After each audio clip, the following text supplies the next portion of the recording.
कबूतर आणि मुंगी. एकदा एका झाडावर एक मुंगी राहत होती. एक दिवस अन्नाच्या शोधात ती इकडे तिकडे फिरत होती. अचानक मुंगीचा पाय घसरून ती खाली पाण्यात पडली आणि वाहू लागली. वाचवा वाचवा, अरे मला कुणीतरी वाचवा. एका कबुतराने मुंगीला वाहताना आणि ओरडताना पाहिलं.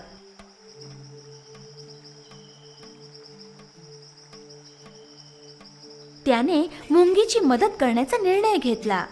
मुंगीची सहाय्यता करण्यासाठी त्याने एक पान तोडून पाण्यात टाकलं.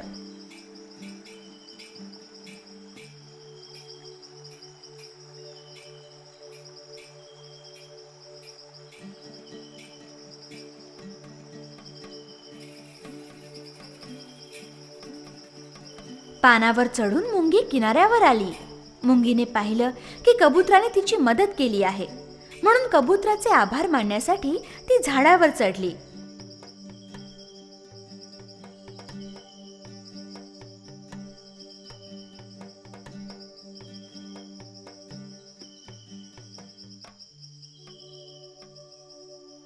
झाडावर चढून ती कबुतराजवळ पोहोचली. धन्यवाद, आज तू माझे प्राण वाचवलेस. असं का म्हणतोस? ते तर माझं कर्तव्य होतं. मी आभारी आहे. तुला कधीही माझी मदत लागली तर जरूर मला हाक मार.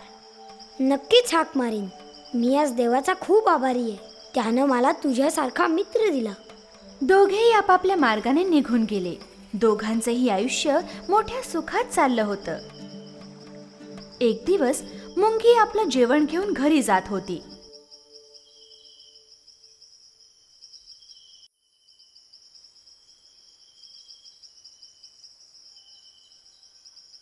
अचानक तिच्या समोर 2 पाय आले. मुंगीने चटकन वर पाहिलं. तिथे एक शिकारी उभा होता आणि त्याच्या हातात धनुष्यबाण होतं. मुंगीला समजलं की शिकारी कोणावर तरी लक्षपूर्वक नेम साधत आहे. तिने बाणाच्या दिशेने पाहिलं तर तिथे तिचा मित्र कबूतर होता. मुंगीने पटकन विचार केला आणि तिने कबुतराचा जीव वाचवण्याचा निर्णय घेतला. त्याच क्षणी तिने शिकारीच्या पायाला कडकडून चावा घेतला. वेदनेने कळवळून शिकारी जोरात ओरडला. ऐक आ आ. शिकाऱ्याची एकाग्रता भंग झाली आणि त्याचा बाण भलत्याच दिशेने गेला. त्या आवाजाने सावध होऊन कबूतर तिथून उडून गेलं. काही वेळानंतर कबूतर मुंगीला भेटलं. धन्यवाद मित्रा. अरे त्यात काय, मित्र म्हणून माझं सुद्धा हेच कर्तव्य आहे. मी हा विचार करत होतो की एवढीशी छोटी मुंगी माझी मदत कशी करणार, पण माझा विचार अयोग्य होता. आज तू माझे प्राण वाचवलेस. त्या दिवसापासून ते दोघे खूप घनिष्ठ मित्र बनले आणि अगदी खुशीने राहू लागले. कावळा आणि साप. एका घनदाट जंगलात एका उंच झाडावर एक कावळा घरटं बांधून राहत होता. त्याच झाडाखाली असलेल्या बिळामध्ये एक सापही राहत होता. कावळ्याने घरट्यामध्ये अंडी घातली होती. एक दिवस कावळा आपल्या अन्नाच्या शोधात बाहेर पडला. कावळा बाहेर गेला असताना साप हळूच आपल्या बिळातून बाहेर पडला आणि झाडावर चढू लागला. साप कावळ्याच्या घरट्यापाशी पोचला. घरट्यामध्ये अंडी बघून त्याच्या तोंडाला पाणी सुटलं. काही तासांनी कावळा आपल्या घरट्यात परतला. त्याने बघितलं की कोणीतरी त्याची सारी अंडी खाऊन टाकली होती. कावळ्याला खूप दुःख झालं. कोणी बरं माझी अंडी चोरली असतील? ह्या चोराला तर पकडलंच पाहिजे. कावळ्याने पुन्हा अंडी घातली. यावेळी कावळा घरट्याजवळच लपून बसला. त्याला चोराला पकडायचं होतं ना. थोड्या वेळाने खाली राहणारा साप पुन्हा तिथे आला आणि कावळ्याची अंडी खाऊ लागला. कावळ्याने चोराला पकडलं होतं. कावळा पटकन बाहेर आला. तुझी ही हिम्मत, माझी अंडी खातोस? कोण आहे? अच्छा, तर तू इथेच आहेस. माझी अंडी खाताना तुला जरा पण लाज नाही वाटली? मला कशाला लाज वाटेल? मला भूक लागली होती म्हणून मी तुझी अंडी खाल्ली. परत जर कधी माझ्या अंड्यांकडे नुसतं बघितलास तर मी तुला ठार मारीन. तू काय मला मारणार? जा, तुला जे करायचं ते करून घे. कावळा खूप उदास झाला. त्याच वेळेस कावळ्याचा मित्र कोल्हा तिकडून येत होता. कावळा झाडावरून उतरला आणि आपल्या मित्राजवळ जाऊन रडू लागला. अरे काय झालं? का रडतोयस बाबा? त्या दुष्ट सापाने माझी सगळी अंडी खाल्ली. मला त्याला ठार मारावंसं वाटतंय, पण काय करू, मी एकटा आहे. तू अजिबात रडू नकोस मित्रा, मी तुला मदत करीन. पण तू माझी मदत कशी करणार? ऐक, माझ्याकडे एक युक्ती आहे, पण तू रडणं बंद कर आणि मी काय सांगतो ते नीट ऐक. ठीक आहे, काय करायचं ते सांग. हे बघ मित्रा, या देशाची राजकुमारी एका तलावावर अंघोळ करायला येते. तू तिथे जा. अंघोळ करायच्या आधी ती आपल्या गळ्यातला हार किनाऱ्यावर ठेवते. तू तो हार पळवून आण आणि सापाच्या बिळामध्ये टाकून दे. तो हार सापाच्या बिळात टाकू? अरे पण त्यामुळे काय होईल? अरे जसे मी सांगतो तसे कर, मग बघ गंमत. कावळा उडत उडत राजकुमारीच्या अंघोळीच्या तलावाजवळ गेला आणि हार पळवून उडू लागला. राजकुमारीने कावळ्याला हार घेताना पाहिलं. ती जोर जोरात ओरडू लागली. सगळे सेवक सावध झाले आणि कावळ्याचा पाठलाग करू लागले. सापाच्या बिळामध्ये हार टाकून कावळा तिकडून उडून गेला. गडबड ऐकून बाहेर काय झालं ते बघायला सापाने बाहेर डोकं काढलं. हार त्याच्या गळ्यातच पडला होता. तो हार बघताच राजकुमारीचे सगळे सेवक सापावर तुटून पडले आणि त्यांनी त्याला मारून टाकलं. सापाच्या गळ्यातला हार घेऊन ते सर्व निघून गेले. हे बघून कावळ्याला खूप आनंद झाला. त्याचं एक संकट दूर झालं होतं. धन्यवाद मित्रा, मला तुझी खूप मदत झाली. आणि त्यानंतर न घाबरता कावळा अंडी घालू लागला आणि अगदी आरामात जीवन जगू लागला. मित्रांची परीक्षा संकटातच होते. लोभी बगळा.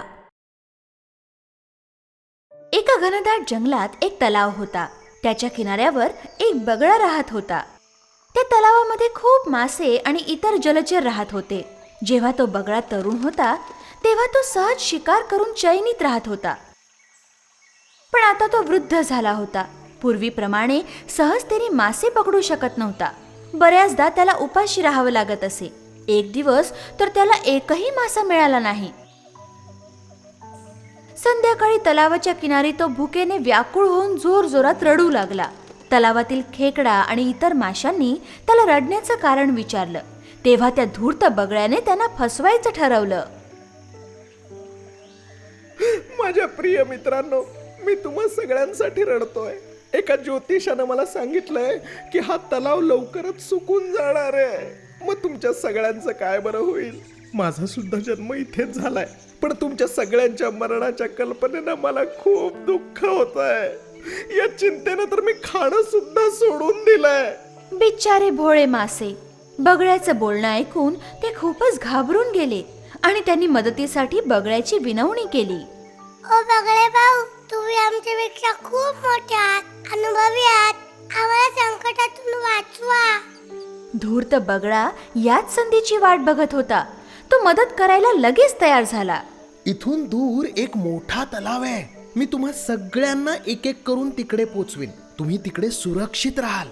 त्याचं बोलणं ऐकून मासे आणि अन्य जलचर खूप खुश झाले आणि बगळ्याला धन्यवाद द्यायला लागले. बगळ्याचे आभार मानायला लागले. वृद्ध बगळ्याची आता जेवणाची चिंताच मिटली होती. मदत करायच्या उद्देशाने बगळा रोज माशांना घेऊन जाऊ लागला. पण मदत करायला तो काही मोठा साधू संत नव्हता. मदत करायचं फक्त नाटक होतं. तो बगळा माशांना घनदाट जंगलामध्ये एका मोठ्या खडकावर घेऊन जायचा आणि सहज त्यांना मारून गट्ट करायचा. असेच दिवस जाऊ लागले. जागा बदलण्याच्या उद्देशाने सगळे प्राणी त्याला आपल्याला लवकर घेऊन जायची विनंती करू लागले. बगळ्याला आता भरपेट भोजन मिळू लागलं. बगळा मोठा खुश होता. एक दिवस त्या तलावात राहणारा एक खेकडा बगळ्याजवळ आला. मी किती दिवस तुम्हाला मला घेऊन जायची विनंती करतो आहे, पण तुम्ही तर फक्त माशांनाच घेऊन जाता. हां, पण आज मात्र माझी पाळी आहे. हां, कृपया मला तुमच्या पाठीवर बसवून त्या तलावात घेऊन जा ना. खेकड्याला आपल्या पाठीवर घेऊन बगळा उडू लागला. चला आज जरा चव बदलून बघूया. किती दिवस तेच तेच मासे खातोय मी. खेकड्याने विचारलं. मित्रा, सगळे मासे नवीन जागेत ठीक आहेत ना?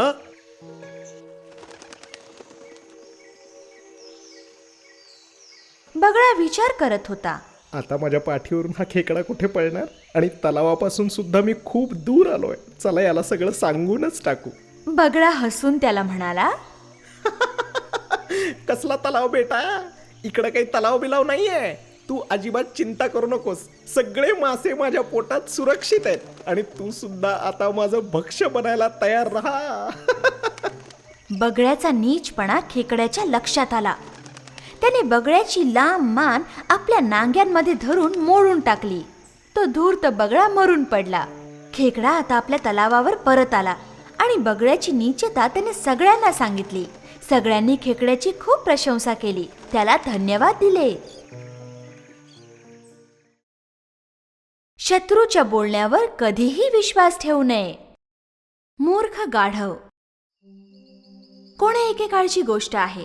जंगलाचा राजा सिंह एका हत्तीबरोबर झालेल्या लढाईत खूप जखमी झाला. जखमी सिंहाला शिकार करणं जमत नव्हतं, त्यामुळे तो उपाशी राहू लागला. एक चतुर कोल्हा सिंहाचा मंत्री होता.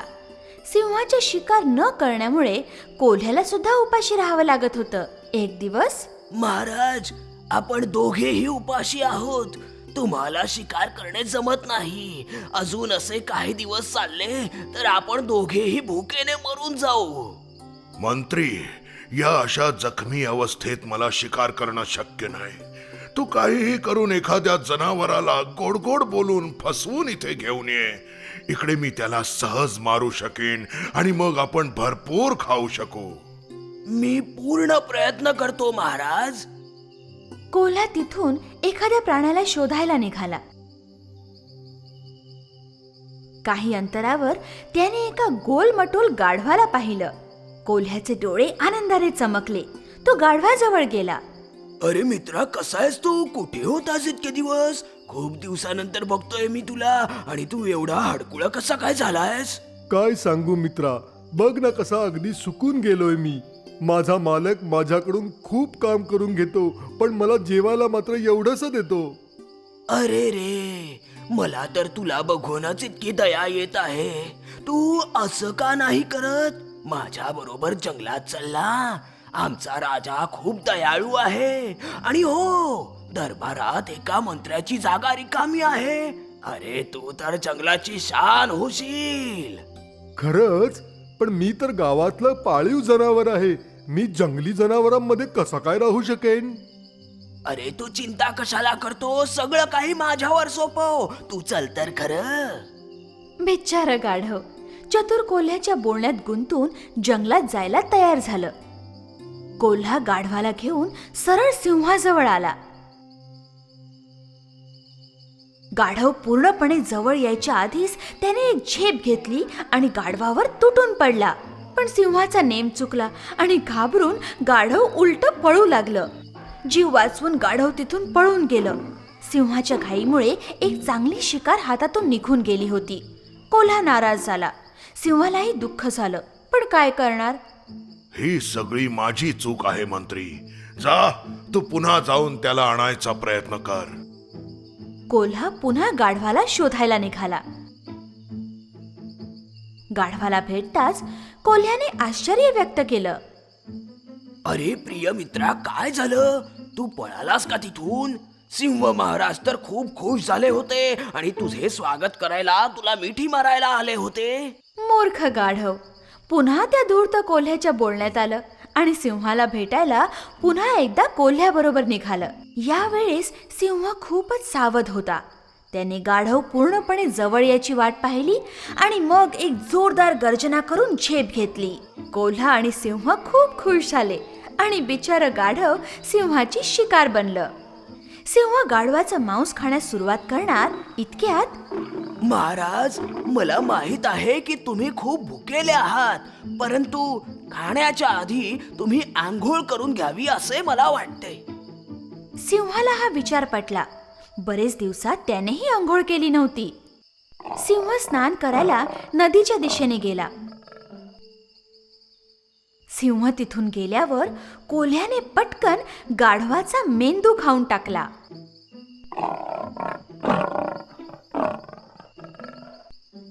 काही वेळाने सिंह परत आला. त्याने गाढवाचा मेंदू शोधायला सुरुवात केली. सिंहाला गाढवाचा मेंदू खूप आवडत होता.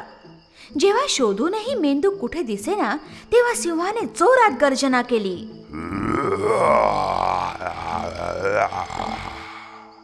याचा मेंदू कुठे आहे मंत्री? तू तर नाही ना खाल्लास? नाही नाही महाराज, मी असा अपराध कसा करेन? तुम्हाला माहित नाही का, गाढवाला तर मेंदू नसतोच. अहो, जर त्याला मेंदू असता तर एकदा जीवानिशी सुटल्यानंतर तो पुन्हा येथे आला असता का? कोल्ह्याचं बोलणं सिंहाला पटलं. त्याने मोठ्या खुशीत जेवायला सुरुवात केली.